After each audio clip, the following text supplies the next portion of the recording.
우리 인생은 고난의 바다다, 그렇게 세상 사람들은 이야기합니다. 고해다. 그러나 우리 인생이 고난이 많은 것은 사실입니다. 그렇지만은 우리 인생에는 즐거움도 많고 또 기쁨도 많은 것도 또한 사실입니다. 우리 인생의 역경의 대부분은 고난 자체라기보다도 고난을 앞둔 염려, 또 걱정, 근심이 많을 수가 있습니다. 실제로 고난은 손톱만한데 생각은, 걱정은 산만합니다. 훨씬 고난보다 걱정이 큰 거, 또 불평과 원망, 그것이 많고, 실제로 겪으면 되는데 이 겨울에도 그냥 우리가 찬물에 손을 넣고도 이렇게 일도 하고 할 수도 있거든요. 근데 겨울 너무 겨울을 또 힘들게만 생각하면 또 겨울이 힘든 것이죠. 제가 몇 번 여러분께 나눈 기억이 있습니다만은, 대체로 여름을 불평하는 사람은 겨울도 불평한다.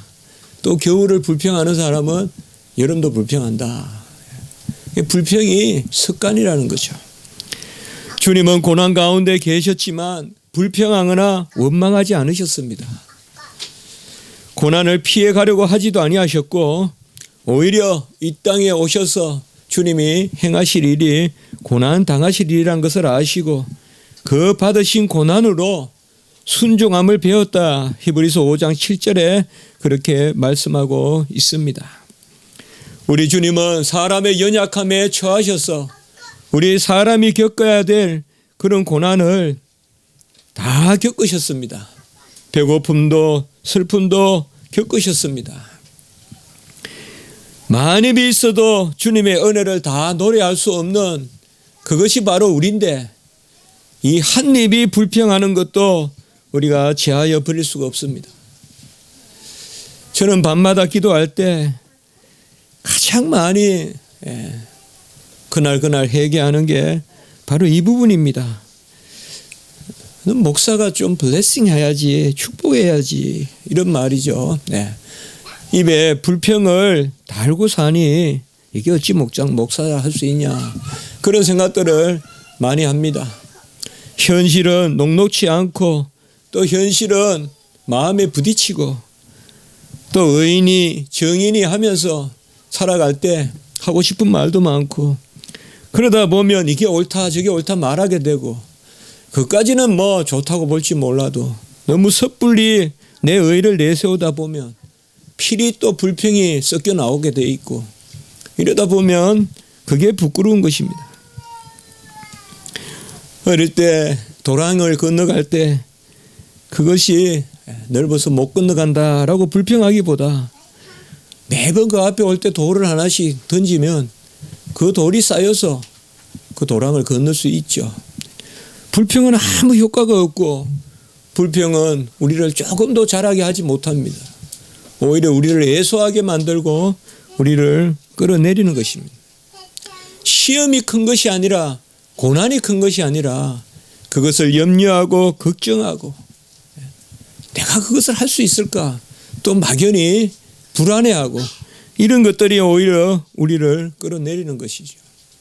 조금씩 우리가 쇼생크 탈출에도 보면, 제가 항상 그거 보면 그 도랑이 생각이 나더라고요. 어릴 때 조금씩 감옥에 그 흙을 긁어내서 주머니에 넣어와서 바지 틈으로 조금씩 거기에 마당에 뿌리니까 안 보이죠. 그 흙이 조금씩 뿌리니까 안 보이지만은 그게 큰 동굴 같은 걸 파내가지고 결국은 탈출하는 그런, 우리가 영화도 있습니다만은, 불평은 아무 능력이 없습니다.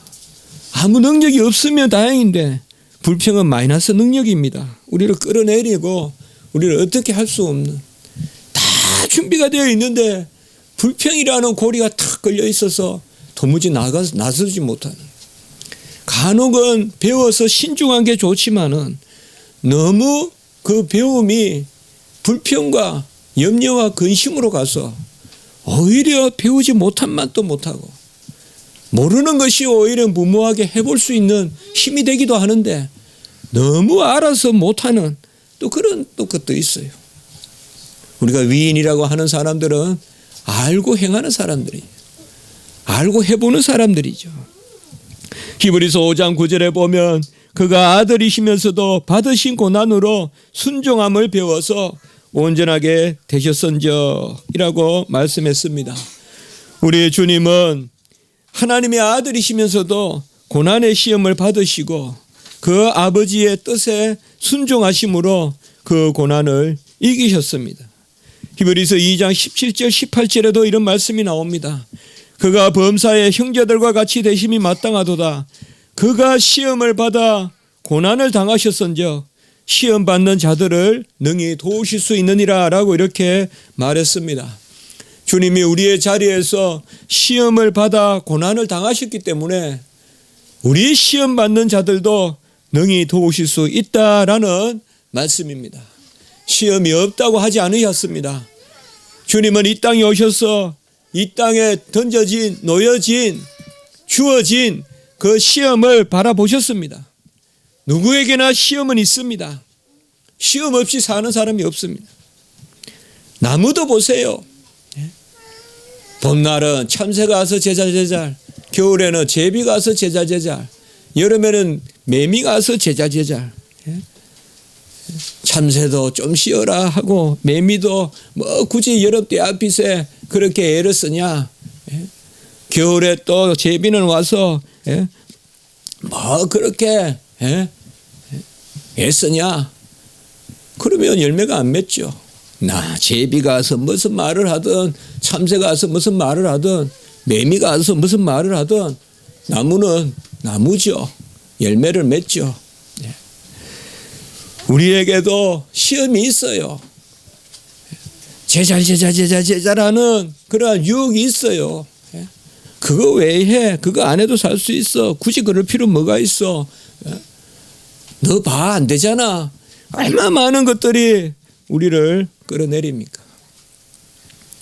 주님은 우리가 그런 시험 당하실 것을 아시기 때문에 우리도 연약하여 시험 가운데 있음을 아시기 때문에 우리의 자리에서 시험을 받으신 것입니다. 주님이 고난의 시험을 받으신 것은 우리에게 놓여진 그 고난의 시험, 우리에게 닥치는 시험을 미리 바라보셨기 때문에 그러한 것입니다. 주님은 세례를 받으시고 성령의 충만함을 받으시고 성령에 이끌려 바로 주님이 공생의 일을 하신 것이 아닙니다. 바로 시험의 단계를 거쳐서 주님이 공생애로 나아가셨습니다. 세례를 받으시고 시험을 받으신 것이죠. 그리고 세례를 통하여 성령 충만을 받으시고 그 성령 충만한 가운데서 마귀의 시험을 받으신 것입니다. 주님은 죄가 없으십니다. 우리는 필연적으로 죄를 짓지만은 주님은 필연적으로 선하십니다. 죄가 없으신 분이 필연적으로 그 선하신 분이 자은에서 선을 이루시는데 그것은 바로 필연적으로 죄를 짓고 자은에서 죄를 짓는 우리를 붙드시기 위한 것입니다. 우리는 필히 죄를 지어요. 필히 죄를 지어요. 그러나 원해서 지어요. 그러나 주님은 필히 의를 행하세요. 그러나 원해서 원하세요. 아버지의 원대로 하옵소서. 바로 아들이 아버지의 원을 쫓아서 그렇게 하십니다. 자원에서 순종하시기 위하여 주님은 사탄의 시험, 마귀의 시험을 받으시는 것입니다.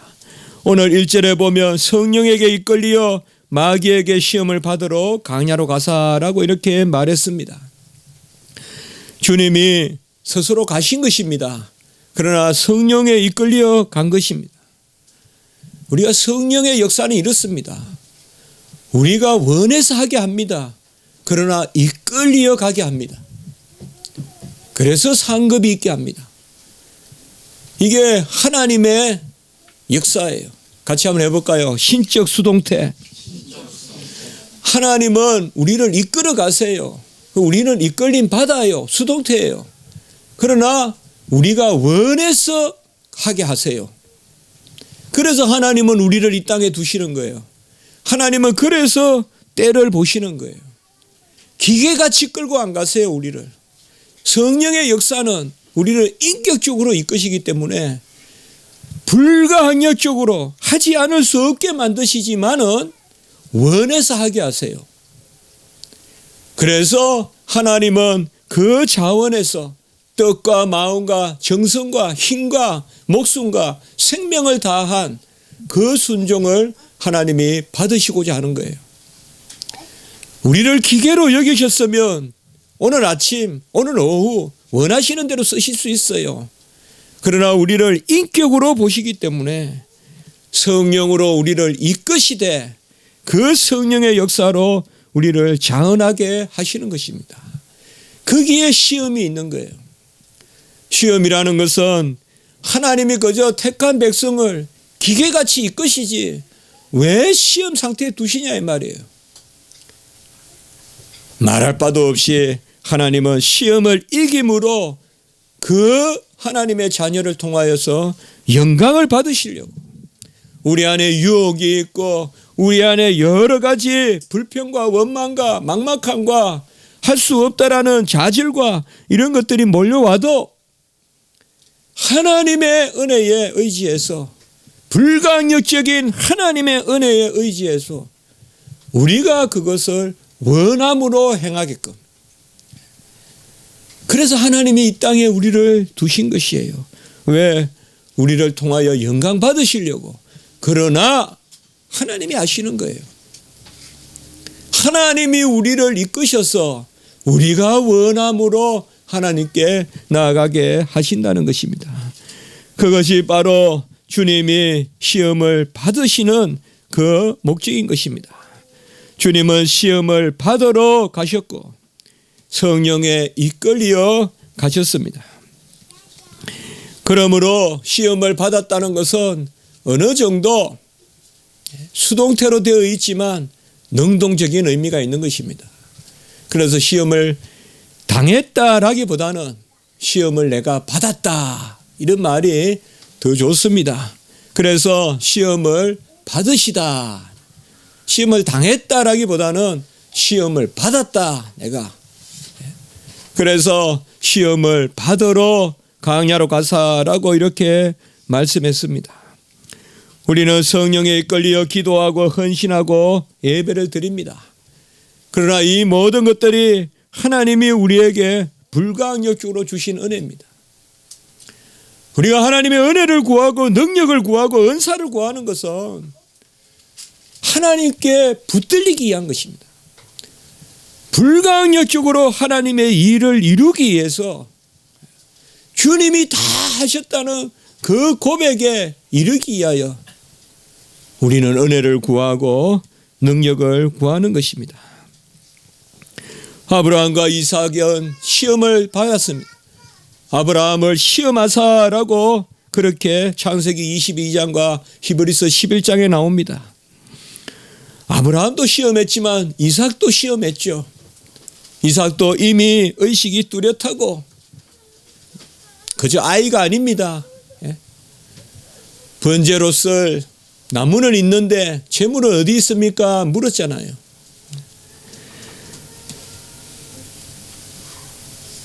아브라함은 아들을 바쳐야 하는 시험, 아들은 또 아버지의 뜻에 따라 자기 자신을 줘야 되는 시험, 아브라함과 이삭이 모두 시험을 받았습니다.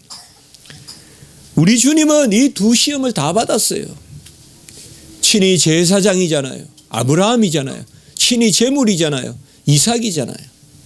친히 제사장이고 제물이신 우리 주님은 제물로 자신을 바치는 아브라함의 자리도 섰고 자기 자신을 제물로 드리는 이삭의 자리도 섰고, 우리 주님은 이 두 일들을 다 겪으셨습니다. 그리하여 아들이면서도 고난으로 순종을 배워서 온전하게 되셨은적이라고 이렇게 말합니다. 간혹 고난은 귀찮죠. 간혹 고난은 어줍지 않죠. 간혹 고난은 야비하죠. 그러나 우리 인생에 아무리 고상한 사람에게도 고난은 있습니다. 고난의 흔적은 있어요. 내 자신의 고난이 있고 가정의 고난이 있고 우리의 고난은 끊이지 않습니다. 주님이 우리에게 주시는 시험은 두 시험이 있는데 바로 연단의 시험과 정욕의 시험이 있어요. 하나님이 우리에게 연단의 시험을 주시는 것은 야고보서 1장 12절에 보면 약속하신 생명의 면류관을 얻게 하시려고, 결국은 여호와 이레를 체험하게 하시려고 아브라함과 이삭에게 시험을 하신 목적은 그 수풀에 걸려있는 수양 여호와 이레, 결국 예수님을 선물로 주시기 위한 것이죠. 우리의 삶의 클라이막스, 우리가 기성전결이 있다면 우리의 삶의 절정은 예수님이 우리 삶에 등장하시는 거예요. 그 예수님이 우리의 삶에 등장하시는 그 과정에 고난의 질곡이 따른다는 것입니다. 어려움이 있다는 것입니다. 그림자가 있다는 것입니다. 그 가운데 하나님은 우리를 온전케 하시고 그 예수를 빛으로, 지혜로, 또 능력으로, 은사로 우리를 위한 영생의 선물로 예수님이 이 땅에 오신다는 것입니다. 예수님은 마태복음 3장 15절에 보면 세례를 받으시는, 그게 준비의 시작이었잖아요. 바로 우리의 자리에 서는 거죠. 그때도 이와 같이 모든 일을, 의를 이루는 것이 합당하다, 아버지의 의를 이루기 위하여 세례를 받으셨죠. 그리고 겟세마네에서는 나의 원대로 마옵시고 아버지의 원대로 마옵소서라고 기도하죠. 그리고 요한복음 19장 30절 십자가에서는 다 이루었다라고 이렇게 또한 선포하시죠. 주님께서 이 땅에 오셔서 다 이룬 것은 아버지의 의고 아버지의 원입니다. 이것을 다 이루심으로 그 아들 되는 우리를 온전케 하신 것입니다. 그러므로 우리에게 시험이 없지 않아요.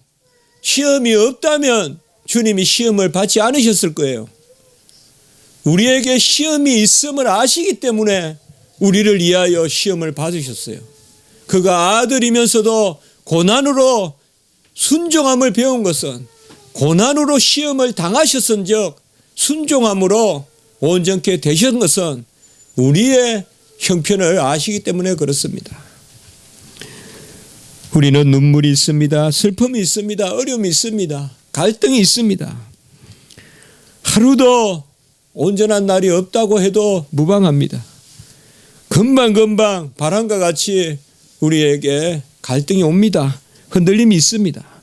그러나 우리가 온전한 것은, 오히려 담대한 것은 예수 그리스도께서 그 시험에 놓여 있는 우리의 삶을 미리 바라보시고 우리를 대신하여 시험을 받으셨다는 것입니다. 칼빈은 이렇게 주석하고 있습니다.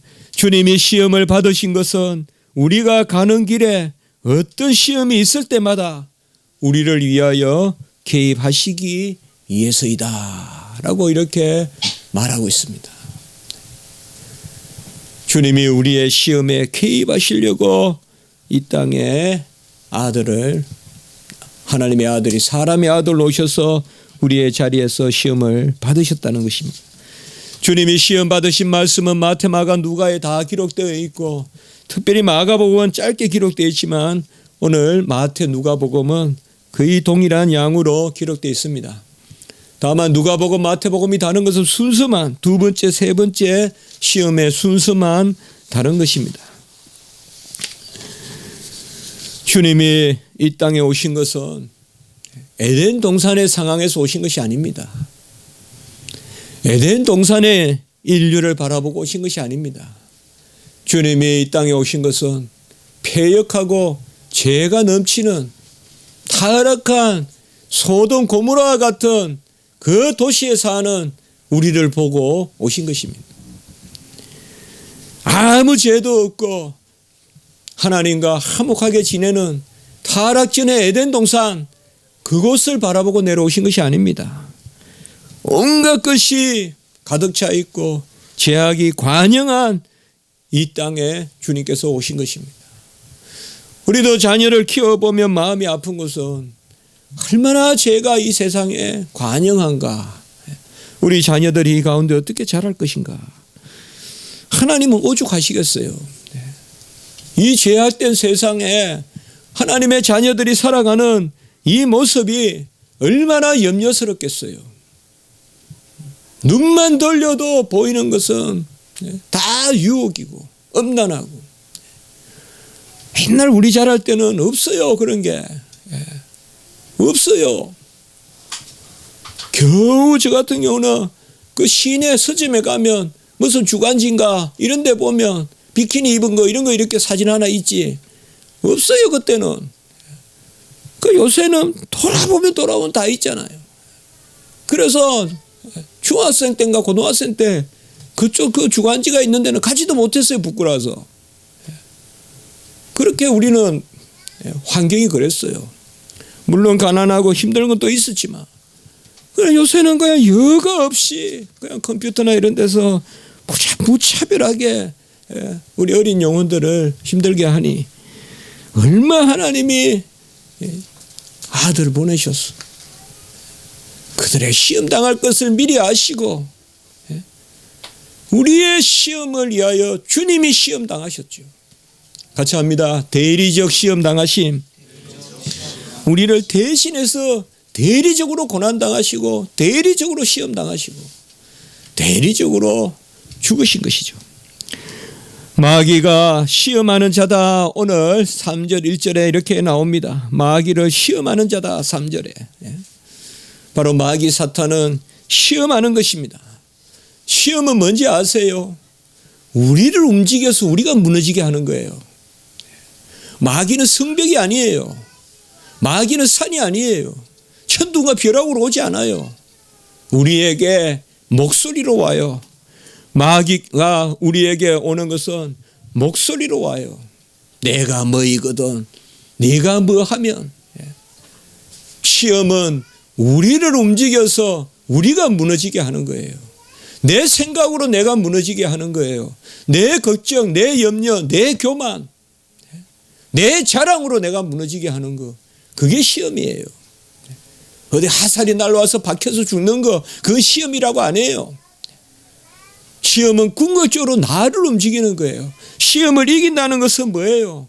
내가 온전해진다는 거예요. 그래서 아까 말씀에 주님도 받으신 고난으로 순종함을 배워서 온전하게 되셨은즉 시험을 당하는 너희들을 능히 도우시느니라 라고 그렇게 말씀하신 것입니다. 사탄은 마귀의 머리라고 보면 되고 마귀는 사탄의 심부름꾼이라고 보면 됩니다. 마귀는 유혹하는 소리로 옵니다. 우리의 영혼을 뒤흔듭니다. 마귀가 우리에게 다가오는 공통점은 항상 달콤하게 온다는 것입니다. 역경으로 안 옵니다. 이 세상에서 어떻게 보면 가장 달콤한 소리로 옵니다. 안 될 것이 없는 것 같이 나타납니다. 특별히 우리를 부추깁니다. 너는 할 수 있어. 네가 어떤 존재인데 우리를 부추기면서 나타납니다. 오늘 첫 번째 시험은 보면 3절에 내가 만일 하나님의 아들이어든 명하여 이 돌들로 떡덩이가 되게 하라라고 이렇게 시험합니다. 만일이라는 말은 절대적인 그러한 가정법이 아니라 거의 인정하는 유도부사다 그렇게 이야기합니다. 여기 만일이라는 것은 아예 인정하는 겁니다. 네가 하나님 아들이니까 이런 뜻입니다. 네가 하나님 아들이니까 이 돌들로 떡덩이가 되게 하라라고 이렇게 이야기합니다.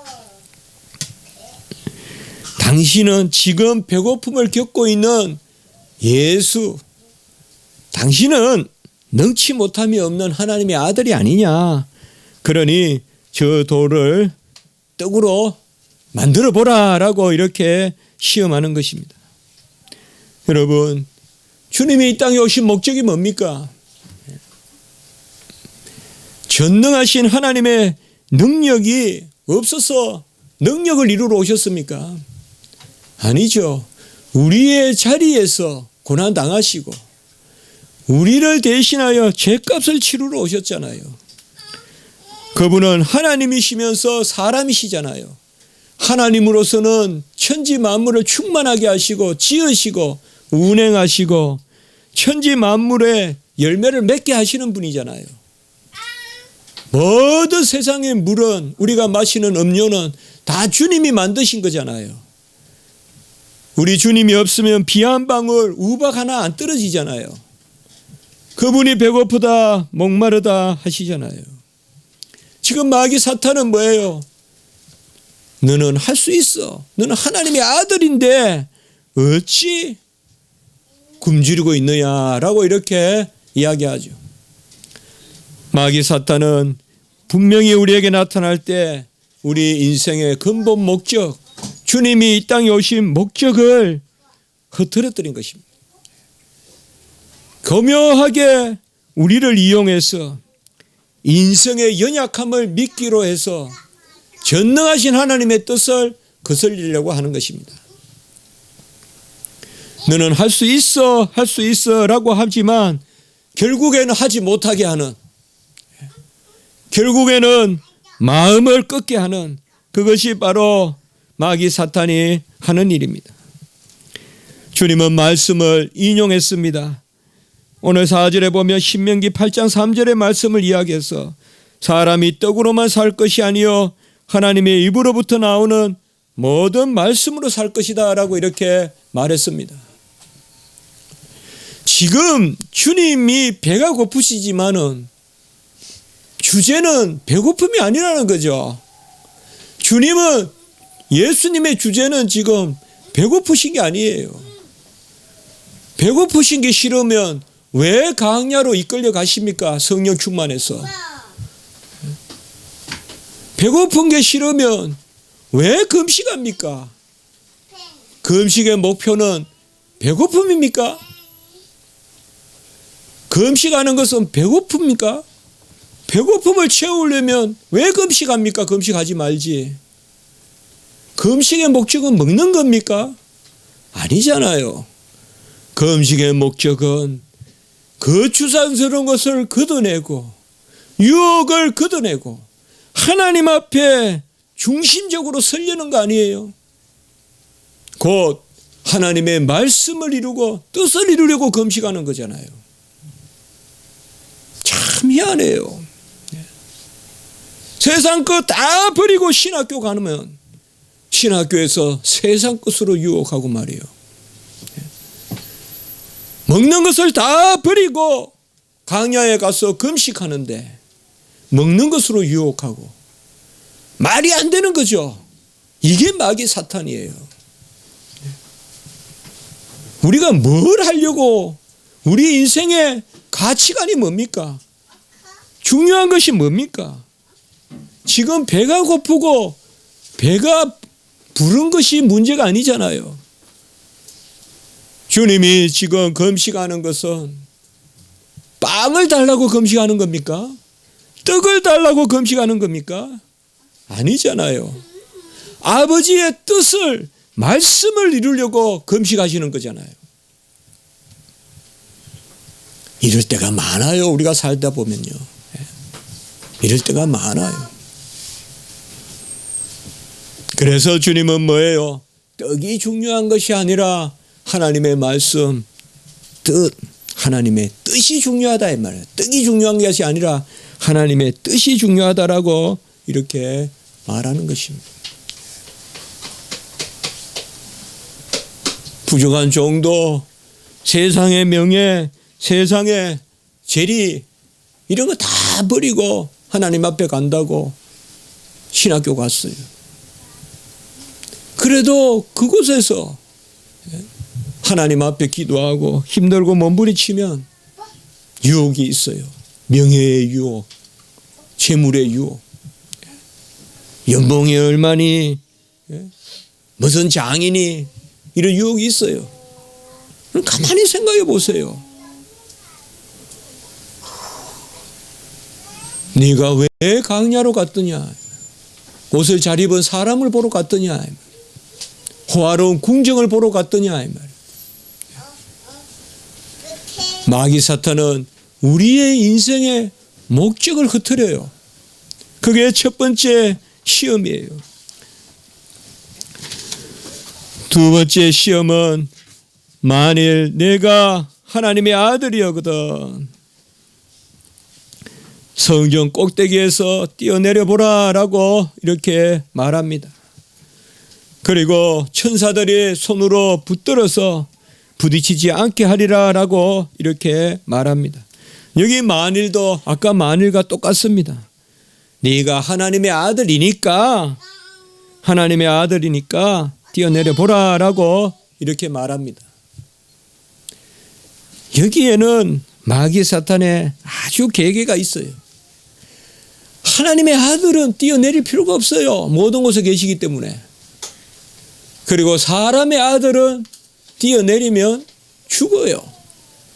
인생에 연약함이 있기 때문에.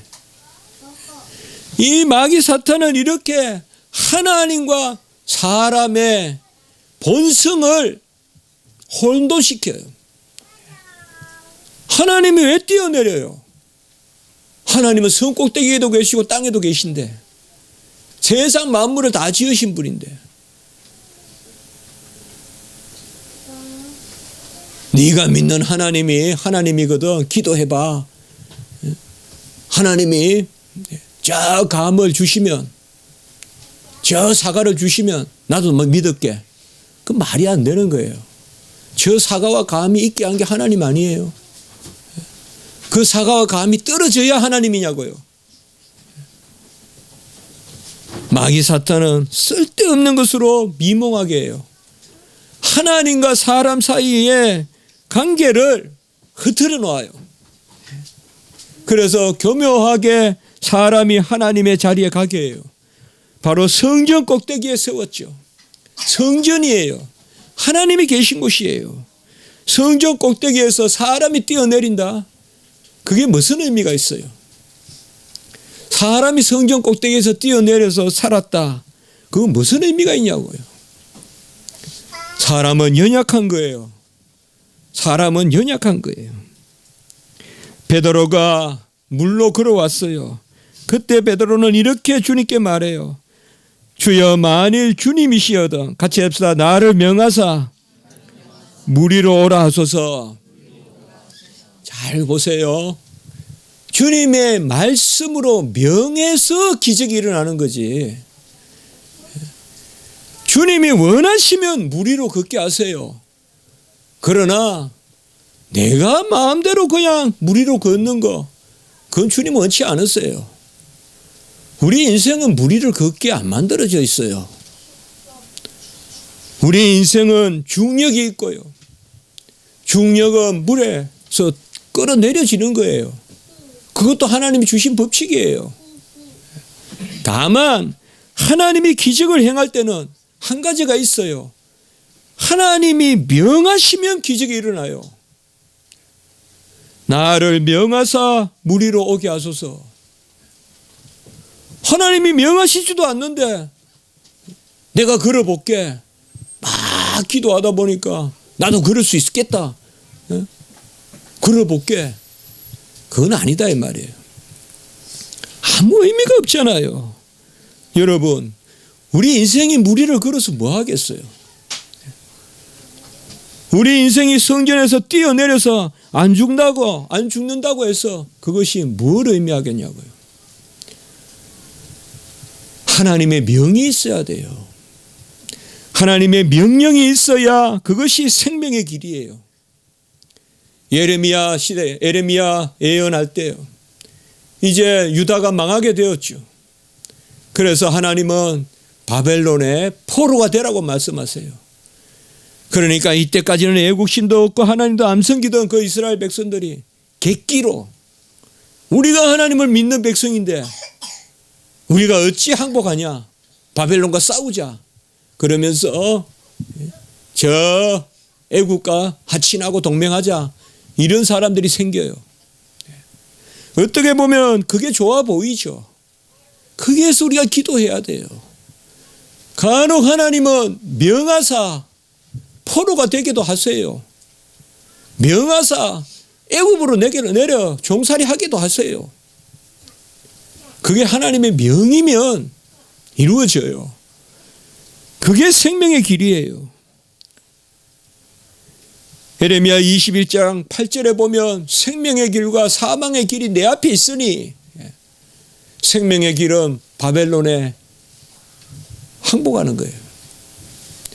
물론 그렇다고 해서 막 그냥 아부하고 건세자에게 매달리고 그래서 잘 살아라.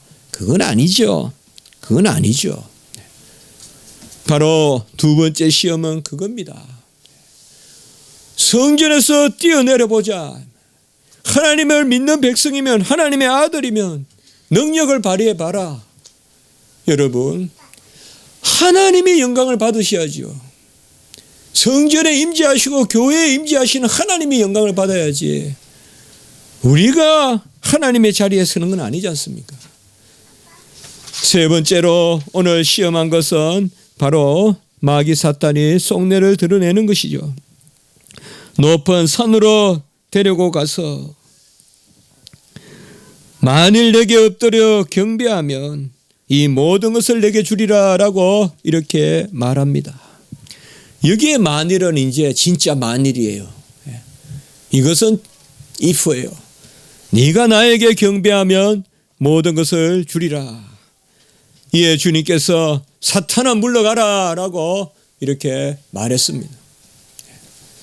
주님이 사탄아 물러가라, 사탄아 내 뒤로 가라라고 한 것은 베드로가 주님께서 죽으시고 고난당하시고 넘기우고 고난당하시고 부활하실 걸 말할 때 주여 그리 마옵소서 라고 하니까 사탄아 뒤로 물러가라 했죠. 주님은 편리한 길, 쉬운 길을 택할 때 사탄아 물러가라 라고 말씀하신 거예요. 주님은 하나님의 길을 가기를 원하시지 만일 내가 엎드려 경배하면 이 모든 것을 주시겠다. 여기도 보면 사탄아 물러가라. 하나님이 이런 일로 안 하시는 것입니다. 만일을 조심하십시오. 세상의 만일을 조심하세요. 만일 뭐 하기만 하면 2줄만 먹으면 10kg 빠져요. 이런 거 조심하란 말이에요. 만일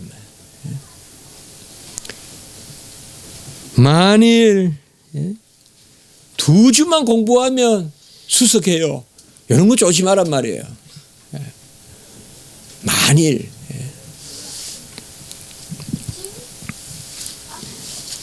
조금만 투자하면 부자 돼요. 이거 조심하란 말이에요. 왜 자기가 투자하지 남한테 투자하게 부탁해요? 만일 없어요, 여러분들. 만일 없어요. 혹은 만일이 이루어진다고 해도 우리 인생이 얼마나 허무해요. 내가 열심히 20년 노력해서 얻은 것이 있어요. 그런데 누가 와서 한 달만 하면 그걸 얻는다고 하세요. 유혹해요. 한 달 만에 해서 얻었다면 나머지 20년이 얼마나 허무할까요? 그렇지 않아요, 여러분들? 그걸 위해서라도 만일을 쫓아가지 마세요. 만일 이루어진다고 해도 쫓아가지 마세요. 그저 열심히 일하고 열심히 이루어지고. 많은 경우에 만일은 사탄에 무릎 꿇게 한다는 것을 아셔야 돼요. 사탄이 그 배후에 도사리고 있다는 거 알아야 돼요. 거짓의 영이 있다는 거 알아야 돼요. 교만의 영이 도사리고 있는 거예요. 만일 뭐 하면 될 것 같아도 아니에요. 하나님의 뜻은 자연을 통해도 보여주잖아요. 만일 열매 맺는 게 있습니까? 잎사귀가 없는데 가을에 열매 맺는 나무 있습니까? 없습니다. 만일 무릎 꿇고 경배하면 부장시켜줄게, 사장시켜줄게, 그럼 믿지 마세요. 믿지 마세요. 사탄의 무릎 꿇는 거라고 생각하시면 돼요. 절대 하나님은 계시고 모든 만물을 질서 가운데 씨를 뿌리고 거두는 법칙 가운데 있어요. 하나님의 백성이라고 해서 무질서하게 사행적으로 하나님이 이끄시는 거 아니에요. 성령의 역사가 있으면 열심히 일하고 그 가운데 열매 맺게 하는 거지.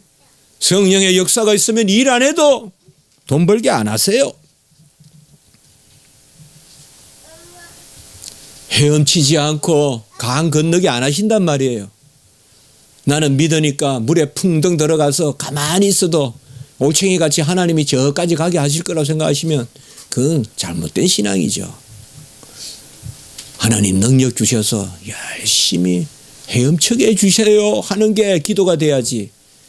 하나님 풍덩 들어가면 그냥 쭉 저까지 난 가만히 있을 테니까 남한강에 가서 한번 해보세요 한번. 열심히 날개짓을 해서 움직이게 하는 그 기도를 해야죠. 사탄아 물러가라 라고 이렇게 이야기했습니다. 역으로 우리는 너무 결과적으로만 생각하지 마세요. 결과는 없어요. 따로 같이 합시다. 땀이 결과다. 크게 한번 합시다. 땀이 결과다. 왜요? 하나님은 땀을 보세요. 세상은 마지막 피니시 라인에 들어가는 먼저 누가 들어오는가만 보지만 하나님은 다 헤아렸어요. 오늘 내가 열심히 기도하고 주님의 이름으로 애쓰고 봉사하고 또 주님의 이름으로 선하고 그러면 그게 열매예요. 우리는 이미. 왜요? 하나님은 다 헤아리시니까. 다 헤아리시니까. 세상은 그 가운데 드러나는 것만 가지고 하지만 절대 여러분 세상이 헤아리는 것으로 하면 주의 일 못해요. 오히려 그냥 끙끙 앓다가 병들어 죽어요. 합병 걸려서 죽어요. 그거부터 배워야 돼요. 우리는 열심히 땀 흘리고 노력하면. 그런데 하나님은 세상에서도 드러나게 하세요. 제가 지난주에 비로소 겸우 형제 사이트에 들어가 봤어요. 아주 요새 중독성 있는 뭐 리듬이다 이런 말들이 있는 것 같은데 어디에. 저도 계속 한 주간 달구나 달구나 뭐 사랑이 달구나 그러고 너와 내가 달구나. 야 달구나 계속 제 안에 그게 맴돌아요. 중독성 있는 리듬이에요 그게. 내가 교무를 하는데 눈물이 막 나려고 하더라고요. 아주 애절하고 잔잔하고 그러면서 달다 그러고. 야, 이 교무의 정신 연령은 몇 살인가? 열심히 노력해요. 피가 터지게 기타 치고 손에 구덩이 박히도록 피아노 치고. 그래 하나님이 또 잘 사용하지 않겠어요. 그다 이제 은총이 달구나 이렇게 하면 좋겠는데 사랑이 달구나 그것도 하나님 사랑이겠죠. 여러분 만일을 조심하세요. 우리의 만일은 하나님 앞에 만일이 돼야지 사람이 만일을 하는 거는 절대 조심하세요. 절대 조심하세요. 아예 동참하지 마세요. 동참하지 마요. 그 내 인생의 품위를 떨어뜨리는 거예요. 열심히 일해서 건전하게 살아가는 거 얼마나 아름다워요. 그것으로 우리는 이미 열매를 맺은 거예요. 무슨 돈 한 다발이 어찌 우리 인생을 좌우해요? 무슨 명예 하나가 같이 합시다. 우연히 주어지는 것 치고 항구적인 가치가 있는 것은 없다. 우연히 주어지는 것은 절대 항구적인 가치, 영원한 가치가 없어요. 우연히 주어지는 것은 우연히 이뤄요. 그런데 중요한 것은 이럴 때 내 자신도 함께 이룰 가능성이 많다는 거예요.